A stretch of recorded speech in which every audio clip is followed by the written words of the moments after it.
Now, the point has been begun. The last point of your particular syllabus is classification of material. Classification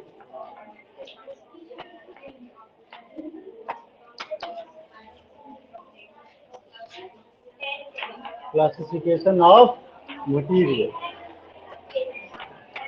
on the basis of stress and strain relationship.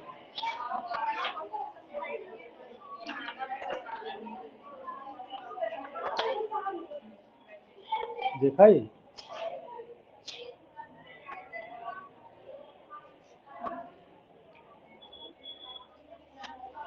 classification of material on the basis of stress and strain relationship. कल हम जो लोगों ने पढ़ा था जिसमें हमने stress versus strain एक कर्व दिखाया था और उसके सारे पॉइंटों को डिस्कस किया था ओ A B C D E और F as well as O O dash का वही हमने डिस्कशन किया था. On the basis of this discussion how we can classify the material. हम मटेरियल को कैसे क्लासिफाई करते हैं, मटेरियल कितने कितने प्रकार के होते हैं, उनका नेचर क्या होता है. अगर हम नॉर्मली बात करते हैं तो जो भी कंसिडरेशन है इस कंसिडरेशन को हम डिसाइड करेंगे on the basis of elastic limit. इस पर इलास्टिक लिमिट के आधार पर हम इसको क्लासिफाई करेंगे. एक वो जो इलास्टिक लिमिट के नीचे है, एक वो जो इलास्टिक लिमिट के ऊपर है और कुछ ऐसे जो दोनों प्रॉपर्टीज को रिप्रेजेंट करते हैं. जैसे कि जब हम छोटी क्लास में थे हम लोगों ने सीखा था कि जो हमारी थिंग्स थी उनको भी 3 भागों में तोड़ा गया था. कौन कौन से? कंडक्टर, इंसुलेटर एंड ना कंडक्टर हो ना इंसुलेटर हो, या थोड़ी सी प्रॉपर्टी कंडक्टर की भी हो, थोड़ी सी प्रॉपर्टी इसकी हो, इंसुलेटर की हो, दैट इज सेमी कंडक्टर. ठीक है. चालक, सुचालक, अर्धचालक, कंडक्टर, इंसुलेटर, सेमी कंडक्टर.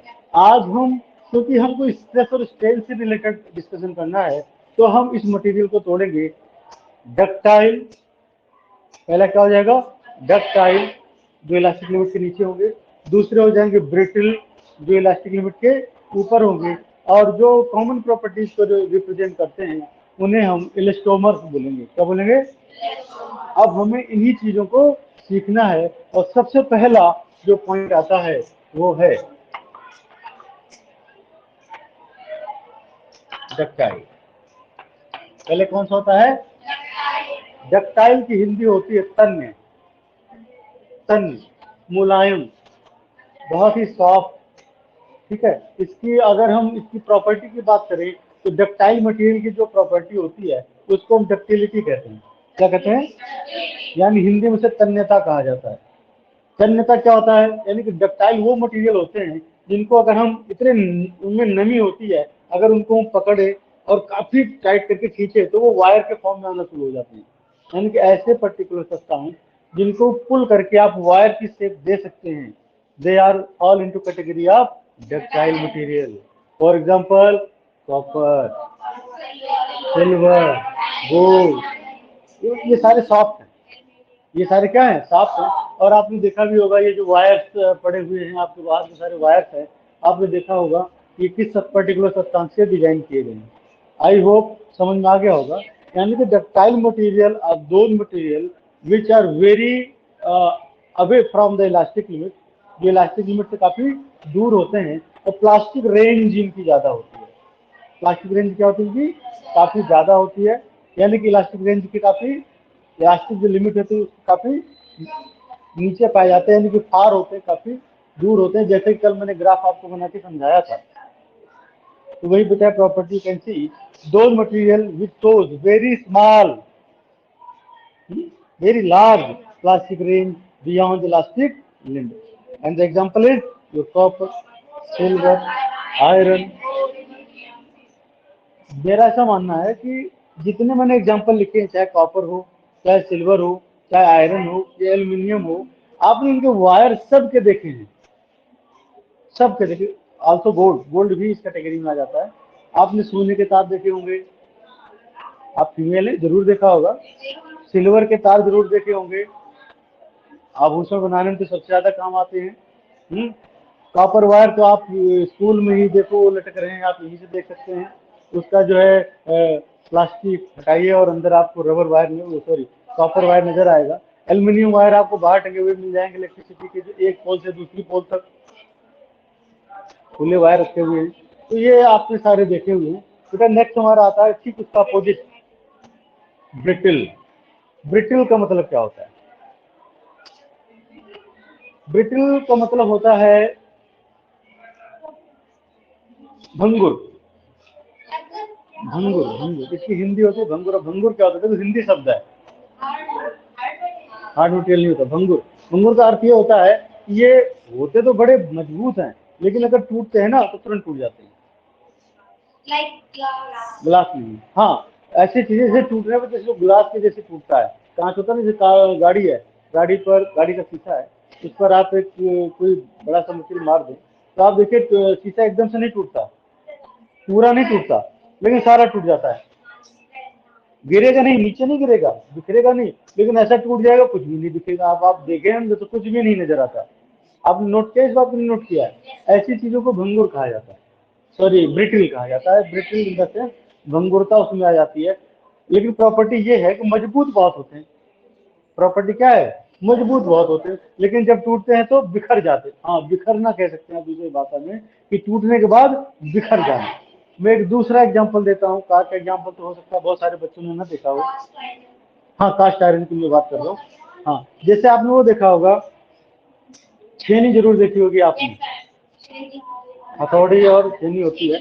अच्छा, छेनी को डिजाइन कैसे किया जाता है, जरा उस पर फोकस करें। छेनी को डिजाइन करने के लिए हम सिंपल आयरन लेते हैं। Your iron fall into category of ductile material. Iron किस में आता है? डक्टाइल में आता है, अभी अभी मैंने आपको बताया। लेकिन जब उसे हम छेनी बनाते हैं तो उसका जो धार होता है, उस धार को एकदम हम रक्त तप्त कर देते हैं, रेड कर देते हैं, एकदम गर्म कर देते हैं।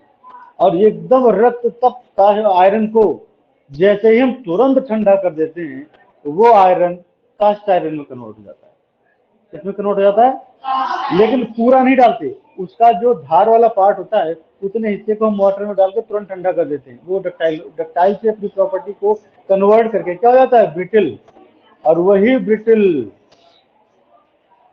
अंग्रेजी में तो कहावत है डायमंड कट डायमंड, लेकिन हिंदी में कहावत है लोहा लोहे को काटता है। यानी कि वही ब्रिटिल उसी लोहे को काट देता है, क्योंकि उसकी प्रॉपर्टी चेंज हो गई है। लेकिन जब उसकी धार टूट जाती है तो बैठना शुरू हो जाता है। समझ में आ गया होगा, आई होप तो। क्लियर हो गया ना? ये तो सिंपल सा एग्जांपल है। आपने अपनी डेली बेसिस पर जरूर देखा होगा। इवन गांव में तो ये फैसिलिटी तो रहती है, लोगों के पास घरों में भी छेनी और हथौड़ी पड़े होते हैं। वही बात बताइए, दो material which shows very small plastic range beyond elastic limit. काम दे देगा। Okay, for example your cast iron and glass. अब हम बात करेंगे ऐसे पर्टिकुलर सब्सटेंस की ऑन द बेसिस। हाँ, एक तो हो गया ब्रिटिल। सेकंड क्या, अभी हमने किसकी बात करी थी? ब्रिटिल। अब हम किसकी बात करने चल रहे हैं? इलास्टोमर। ये क्या होता है, अब इनकी तरह प्रॉपर्टी देख लेते हैं। इसका एग्जांपल आपने देखा, copper, iron, aluminium, silver and gold. ठीक है। अगर हम इसकी बात करते हैं ब्रिटिल में, तो अभी हमने देखा क्या? Cast iron. और दूसरा एग्जांपल आप ले लेते हैं इसका, ग्लास। ठीक है, बेस्ट एग्जांपल है। प्रॉपर्टी क्या है इसकी? लार्ज प्लास्टिक रेंज होती है। तो एक नंबर में सबसे महत्वपूर्ण है प्रॉपर्टी क्या है? Large plastic range beyond elastic limit. और इसकी क्या होती है? लो, काफी लो, या small, you can say another word, small plastic range beyond elastic limit.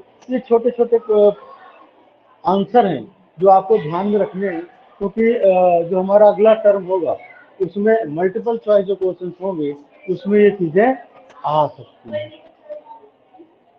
बेटा जो अगला आपका पेपर होगा सब्जेक्टिव होगा, लेकिन सब्जेक्टिव पेपर का एक सिस्टम होता है, उसमें मल्टीपल चॉइस भी होते हैं, उसमें असर्शन रीजन भी होता है, कंप्रीहेंशन होता है, 2 मार्क्स क्वेश्चन होते हैं, 3 मार्क्स क्वेश्चन होते हैं और 5 मार्क्स क्वेश्चन होते हैं। तो जो 1 मार्क क्वेश्चन होते हैं उसमें कई प्रकार के क्वेश्चन पूछे जाते हैं, MCQ, fill in the blank, assertion and reason, and as well as also comprehension। तो इसलिए कुछ भी चलेगा, कुछ भी, मतलब सीधी सी बात, जैसा पेपर आपका इस टर्म में आ रहा है, यानी कि जो आपका आने वाला है 20 तारीख को आपको मिलेगा, और मैंने ऑलरेडी आपको 5 सेट शेयर किए हुए हैं, उसी में से पेपर जो मोस्टली मैंने बनाया हुआ है, जैसा कि मैंने आपको बताया शायद 380 क्वेश्चन के अराउंड बनते थे, उसी में से पेपर है, तैयारी कर लूंगा, अभी भी समय है 1-2 दिन का। जो एमसीक्यू आपका बनेगा सेकेंड टर्म में वो वैसा ही बनेगा जैसे कि फर्स्ट टर्म का कंप्लीट पेपर है, हो गया। इसके अलावा क्या रहेगा, 2 मार्क्स के क्वेश्चन कुछ रहेंगे, कुछ 3 मार्क्स के रहेंगे, कुछ 5 नंबर के रहेंगे, बस यही सिस्टम है, और सिस्टम में कोई ज्यादा चेंजेस नहीं है। समय आने पर और भी गहराई से बता दूंगा, समय आने पर इन चीजों को हम काफी और गहराई से एलोबरेट कर देंगे, दिक्कत का कोई विषय नहीं होना चाहिए, ठीक है ना, टेंशन मत लीजिए, मेरा काम है। अच्छा आगे चलते हैं, एलिस्टोमर क्या है। दो material for which stress versus strain curve is not straight line, मतलब ऐसे पर्टिकुलर जो हमारे पदार्थ हैं जिनके लिए स्ट्रेस वर्सेस जो स्ट्रेन कर्व है वो स्ट्रेट लाइन नहीं होता। आपने देखा था जो मैंने कर्व डिजाइन किया था ए टू बी एकदम स्ट्रेट था, कल जो हमने ग्राफ डिस्कस किया था ए टू बी क्या था, एकदम स्ट्रेट था, लेकिन जो इलास्टोमर्स वो पर्टिकुलर सब्सटेंसेस होते हैं जिनके लिए वो पर्टिकुलर ग्राफ स्ट्रेट लाइन नहीं होता within elastic limit, and the example is rubber, elastic tissue, aorta. The elastic region is very large for elastomer। elastomer के लिए जो इलास्टिक रीजन होता है वो काफी बड़ा होता है, काफी बड़ा होता है इलास्टिक रीजन। अगले हम बात करेंगे एप्लीकेशन ऑफ इलास्टिसिटी। आखिर जैसे हमने इलास्टिसिटी पढ़ा, इलास्टिसिटी को हम इंप्लीमेंट कहाँ करते हैं, इसका महत्व क्या है। एप्लीकेशन का मतलब होता है अनुप्रयोग, हम इसका कहाँ कहाँ पे इस्तेमाल कर सकते हैं इलास्टिक प्रॉपर्टी का। तो आइए देखते हैं, कितने बच्चों ने लिफ्ट में सवारी की हुई है, बहुत कम बच्चे हैं भाई, वाह कमाल हो गया। लिफ्ट में कितने बच्चों ने सवारी की हुई है, अच्छा, अगर आपने लिफ्ट में सवारी की है तो आपने नोट किया होगा कि उस लिफ्ट को रन करने के लिए एक आयरन की वायर होता है, मोटा सा आयरन का वायर होता है जो लिफ्ट को क्या करता है, ऊपर उठाता है, लिफ्ट को नीचे करता है with the help of computerised machine. Computerised machine का पहला कंसेप्ट हो गया, लेकिन वो पर्टिकुलर रोप होती है, आयरन रोप होती है जो उस पर्टिकुलर लिफ्ट को अप एंड डाउन करने में पूरा हेल्प करता है। आपने देखा है क्या, इधर से उधर से कहीं से नजर आया है, वो आपको आयरन रोप नजर आई है, मैं ये कहना चाह रहा हूँ, नहीं देखा आपने, देखना कभी मौका लगे तो, ठीक है। वैसे उसको कवर करके रखा जाता है, लेकिन देखोगे कैसे, मैं तरीका बता दूँ। जब लिफ्ट नीचे जा रही हो, आप ऊपर की फ्लोर पर हो, तो बहुत सारी लिफ्टों में शीशा लगाया जाता है, तो आप वहां शीशे के थ्रू नीचे का व्यू देख सकते हैं, तो नीचे का व्यू कैसा है, तो उसमें आपको नजर आएगा कि किस प्रकार से पुली पर आपकी आयरन का जो हमारा रोप है वो रन करता है, जिससे लिफ्ट अप एंड डाउन करती है। तो with the by the knowledge of elasticity you can choose the thickness or diameter of that particular iron rope. आप उस आयरन रोप का डायमीटर कितना लेना है, उसकी प्रॉपर्टी क्या लेनी है, नहीं पता लगे कि लिफ्ट का वजन इतना ज्यादा हो जाए और उस वायर में इलांगेशन हो जाए तो समस्या नहीं बन जाएगी। ज्यादा इलांगेशन हो जाएगा तो कहीं पॉइंट डी एफ हो गया तो बी से टूट जाएगा और चले जाओगे नीचे 4 से, नहीं चले जाएंगे। तो इस प्रकार से हमें उस पर कितना लोड देना है, क्या करना है, इस इलास्टिसिटी की प्रॉपर्टी के आधार पर ही हम उस रोप को डिजाइन करते हैं। वही चीज देखो बेटा लिखा हुआ है, the metallic part of the machinery are never subjected to a stress beyond elastic limit. Otherwise, that particular substance get permanently deformed. Permanently deform यानी कि टूट जाएगा। अगर हम इलास्टिक प्रॉपर्टी को ओबे नहीं करेंगे, इलास्टिसिटी की प्रॉपर्टी को ओबे नहीं करेंगे तो वायर परमानेंटली क्या हो जाएगा, डिफॉर्म हो जाएगा। दूसरा, जैसे कि अभी मैंने बताया, as I told you, the thickness of metallic rope used in crane as well as lift also. Lift का केस भी है, क्रेन को आपने देखे भी होंगे, बहुत सारे क्रेन में आपने देखा होगा, उसमें भी आयरन का रोप लगा हुआ होता है। उस केस में द थिकनेस ऑफ मेटालिक रोप कुएं में भी इस्तेमाल करते हैं। हाँ हाँ हाँ बिल्कुल बिल्कुल। The thickness of metallic rope used in crane in order to lift the given load.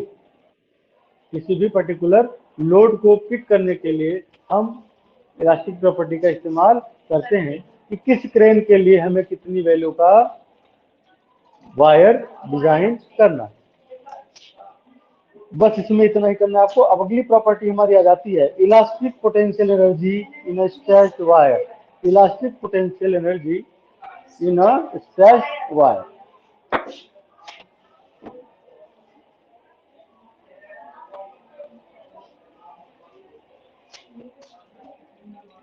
Elastic potential energy in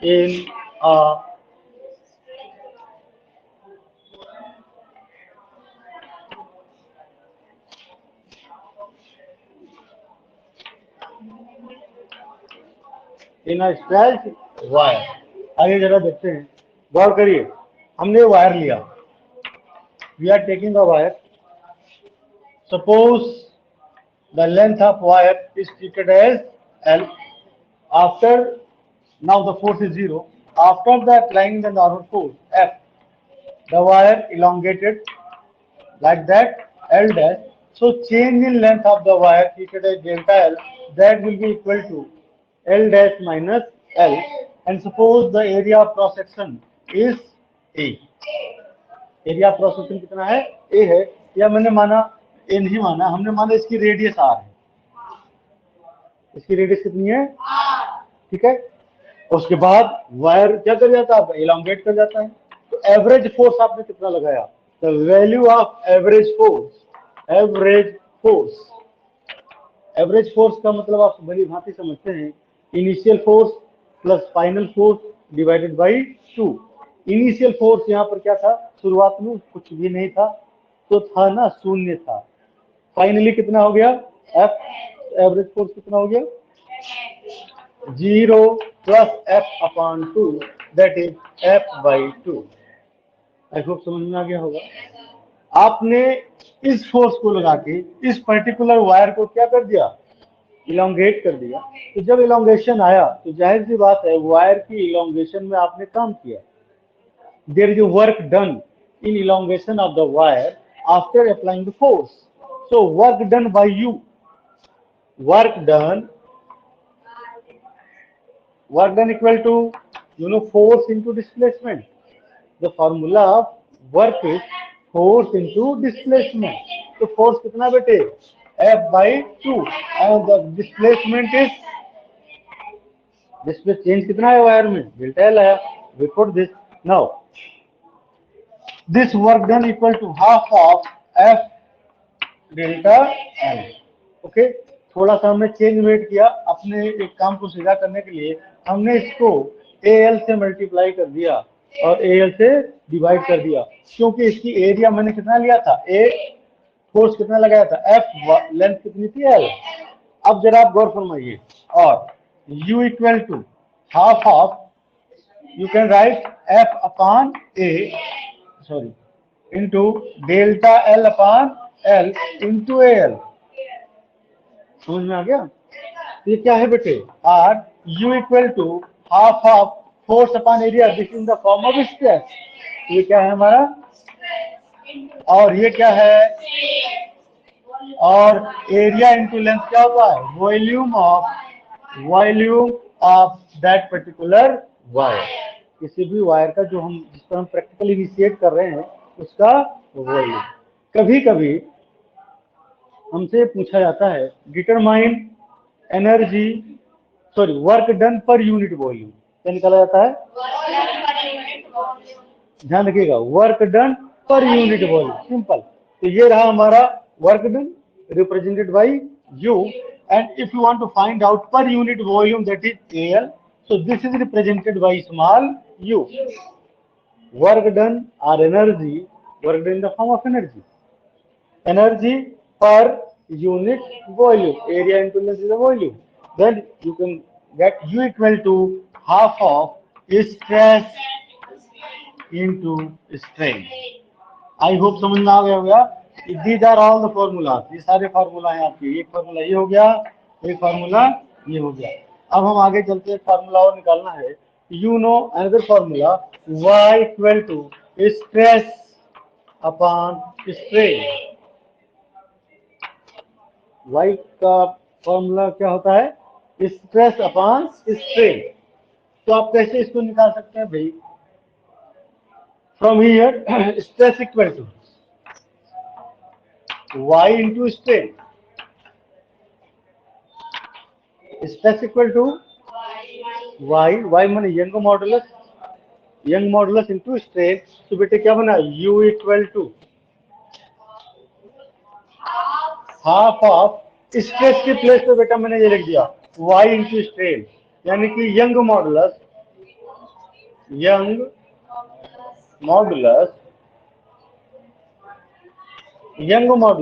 और देखो बेटे स्ट्रेन यहाँ पर भी है, स्ट्रेन यहाँ पर भी है, यानी कि square of strain, square of. I hope समझ में आ गया होगा। This is your another formula.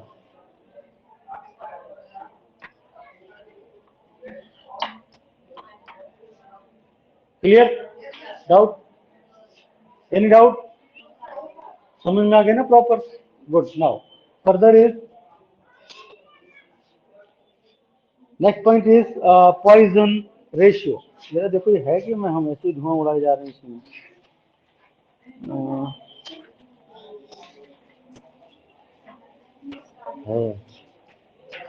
आइए शुरू करते हैं। Last point of this particular chapter,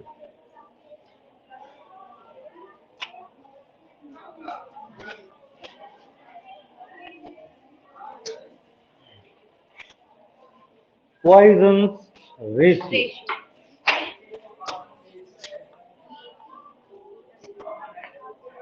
Poisson's ratio.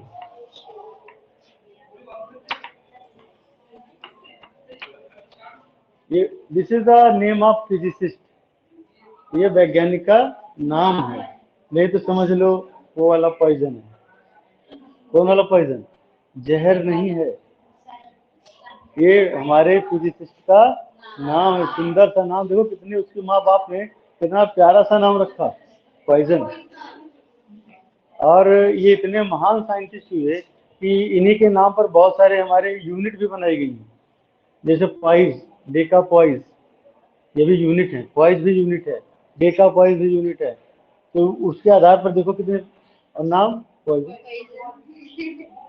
नाम क्या रखा गया? लेकिन अच्छा है भाई, वैज्ञानिक निकले तो कमाल की बात है। आइए देखते हैं पॉइजन रेशियो। इससे पहले हम पॉइजन रेशियो समझें, दो चीजें बेटा समझिए पहले। First of all we are going to discuss, as you know, longitudinal strain, longitudinal strain, and the formula of longitudinal strain is change in length upon original length। हमने कम से कम अब तक इसको कई बार बता दिया है। नेक्स्ट पॉइंट आता है लेटरल स्ट्रेन, जरा वो समझना है। लेटरल स्ट्रेन ये क्या है, जरा इसको ढंग से समझना जरूरी है। जरा देखिए, सपोज जैसे वायर था कॉन्सेंट्रेट, रेडियस कितनी थी इसकी? हमने इसको इलोंगेट किया after applying the force F, और अब इसकी रेडियस क्या हो गई? कुछ चेंज हो गई, सपोज आर डैश हो गई। कितनी हो गई? अब आप बताइए आर बड़ा है या आर डैश बड़ा है? r बड़ा है ऑब्वियसली। अगर ये रिड्यूस ना होता तो वास्तव में इसकी साइज ये होती ना। तो इसके एरिया में, इसकी रेडियस में कितना चेंज आया, इसकी रेडियस में इतना चेंज आया। You can see this is the change in the radius. नजर आ गया कितना ये अंदर की तरफ दबा, माइनस में कितना गया, that one is your delta R. यानी कि डेल्टा आर यहाँ पर घटा हुआ रेडियस है, कितना घटा। And here delta R is obtained by R minus R dash, क्योंकि आप उल्टा कर रहे हैं इसलिए माइनस के साथ चलता है, क्योंकि नियम ये कहता है फाइनल माइनस इनिशियल, और आप कह रहे हैं नहीं इनिशियल माइनस फाइनल, उल्टी गंगा बहा रहे हैं ना, तो माइनस साइन लगा दीजिए। तो हमने माइनस साइन लगा दिया। डाउट? ओके बस। तो minus delta R upon, minus क्यों लगा समझ गए होंगे। Then the formula of Poisson ratio represented by sigma is the ratio of longitudinal strain to the lateral strain. Longitudinal strain to the lateral strain, that is sigma equal to delta L into R minus delta R into L. This is the formula of Poisson ratio. इसका formula है good. एक खास बात एक number की बहुत बार exam में आई है, इवन कॉम्पिटेटिव एग्जाम में आई हुई है, वही जो मैंने एक लाइन छोटी सी लिखी हुई नीचे, theoretical value of Poisson ratio for all substances lies between -1 to 0.5। जो पॉइजन रेशियो की जो थ्योरेटिकल वैल्यू होती है, कौन सी वैल्यू? थ्योरेटिकल वैल्यू, यानी कि जो हम लोग थियरी में इवेल्युएट करते हैं, कैलकुलेट करते हैं, वो वैल्यू आती है -1 to 0.5। लेकिन जब हम प्रैक्टिकल के फील्ड में आते हैं, then that particular Poisson ratio, the value lies from 0 to 0.5, not -1, not -1। तो ये बेटा बहुत इंपॉर्टेंट वैल्यू था। अगला है, ये शायद आपके सिलेबस का पार्ट नहीं है तो इसे मैं लेफ्ट कर देता हूँ। This is the relation between young modulus, bulk modulus, modulus of rigidity and Poisson ratio. ये चार आपके क्या हैं, वेरिएबल्स हैं, वाई, बीटा या बी, ईटा एंड सिग्मा। ये चार चीजें हो गई ना। इन्हीं चार चीजों से रिलेटेड आपके चार फॉर्मूले भी हैं जो आपके सामने दिखाए गए हैं। y equal to 3b 1 minus 2 sigma, y equal to T eta 1 plus sigma, sigma equal to 3b minus 2 eta upon 2 eta plus 6b, और लास्ट वाला है 9/y equal to 1/v plus 3/ईटा, जहां पर ईटा आपका आप जानते हैं modulus of rigidity, Y Young modulus, B bulk modulus and sigma Poisson ratio है। इस प्रकार से आज आपका ये जो फर्स्ट चैप्टर था दैट विल बी कंप्लीटेड। और बेटे आपको इसमें से आज न्यूमेरिकल करने हैं, अभी घर पे सभी करने हैं। 5 numericals task of the day, SW of the day, numerical problem 5, और थ्योरी की डिटेल एक आपके पास है 1, टोटल 6। ये आज ही करने हैं आपको, आज ही करने हैं, ठीक है, क्लियर।